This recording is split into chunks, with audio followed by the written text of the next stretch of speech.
Всем привет! Это канал Anigame21, подписывайтесь, ставьте лайк, нажмите на колокольчик, чтобы не пропустить следующее видео, и оставьте комментарии, и мы начинаем. Сегодняшняя 1054 глава манги называется «Огненный император». На первой странице показана Вано, цветочная столица. А на фоне праздника назревает конфликт. Красные нужно что-то заметили и сразу пошли к источнику. Адмирал начинает восхищаться способностью влиять на других. Думает, что это и правда что-то с чем-то. Он говорит, что такое нечасто увидишь, и это точно так. Адмирал Арамаки встречает красных ножен, и он говорит: «Прочь с дороги самурая». Самураи догадываются, кто он, и думают, что он один из врагов Луфи.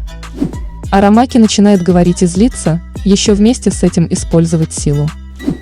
Он говорит, что страна, не связанная с мировым правительством, не имеет никаких прав.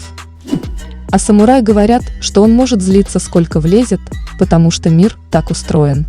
Он использует силу под названием «гибкие лесные мускулы» и говорит, что он съел фрукт мори-мори-номи, и теперь он человек-лес.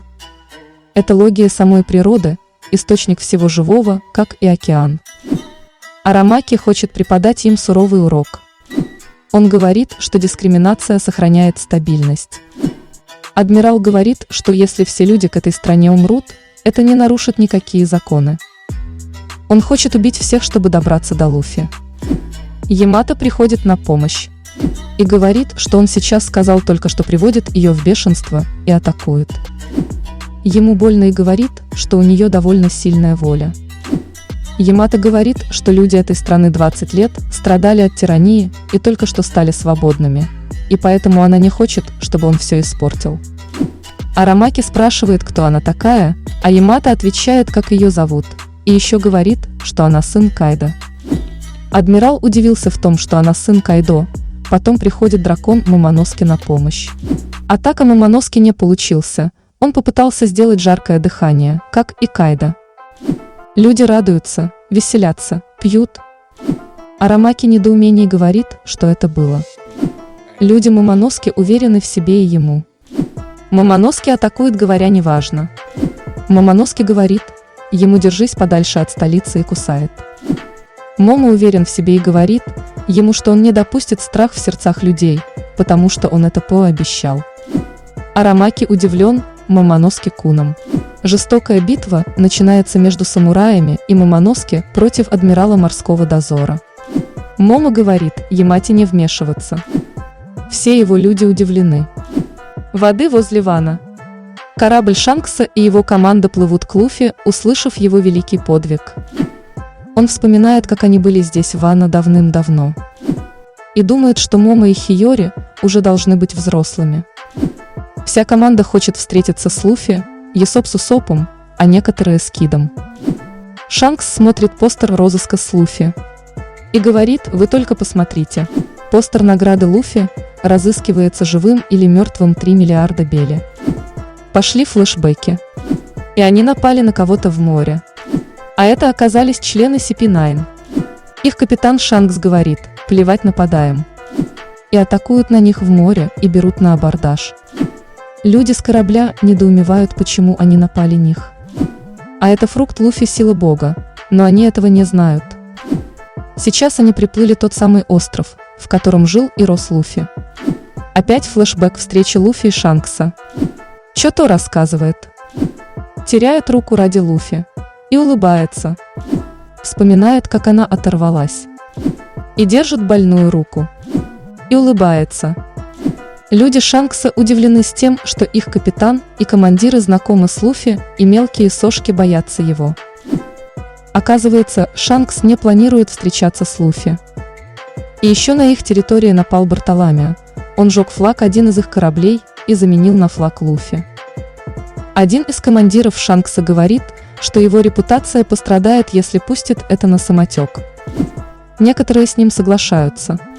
Чашка с саке. Шанкс и Бёкман сидят за одним столом и выпивают это. Шанкс начинает разговор с Бекманом. Бек очень удивлен. Рыжий говорит, что пришло время и им присоединиться к погоне за Ван Писом. Новый мир, штаб-квартира морского дозора.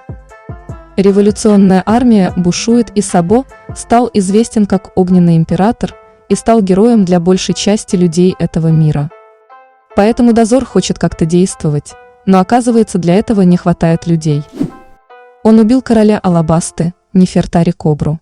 Черт, в чем заключается их шаг, но это странно. Вывеска заголовок газеты написана об этом. А за несколько часов до убийства они атаковали дома Тенрюбита на Святой Земле, уничтожив символ мировой знати, памятник божественного когтя дракона. Думают, это прямое объявление войны. Революционная армия сражалась с адмиралами морского дозора Рикугью и Фуджитарой. Они спасли своего друга Бартоломью Куму и сбежали. Они думают, что адмиралы сдерживали свою силу, потому что сражались на Святой Земле. И еще принцесса Виви пропала без вести. Начальник отдела по уголовным делам морского дозора Кураума, Тенси, говорит, что они еще расследуют связь между двумя этими событиями. Акаину говорит, что в Алабасте, полагает, сейчас царит полный хаос, а их представители стоят все еще в Красном порту. Они не могут вернуться обратно. Кизару спрашивает насчет дела о попытке убийства святого Черлоса. Святой Мьосгард оправдал преступников, и в дело вмешались святые рыцари, которые имеют право решать подобные вопросы. Акаину говорит, что они сами пусть с этим разбираются. Этот инцидент с Сабо распространился по всему миру, в 8 королевствах произошли государственные перевороты, пока их короли возвращались домой. Говорят, влияние Сабо стало даже сильнее Драгона. И вдобавок ко всему этому, его младший брат, Мугивара Луфи, был объявлен одним из Йонка. Оратор говорит, что влияние Сабо распространяется даже на пиратский мир. Его младший брат тоже разрушил старую систему. И далее говорит, что мир движется к новой эре. Акаину говорит, что он, похоже, стал главнокомандующим в то еще адское время. И далее говорит, чтобы они не попытались сделать, он разберется с каждым из них. На этом все, глава закончилась, выход глав возвращается в привычное русло. На следующей неделе у One Piece обложка и цветной разворот. Поэтому подписывайтесь, ставьте лайк, нажмите на колокольчик, чтобы не пропустить следующее видео, и оставьте комментарии. Всем пока!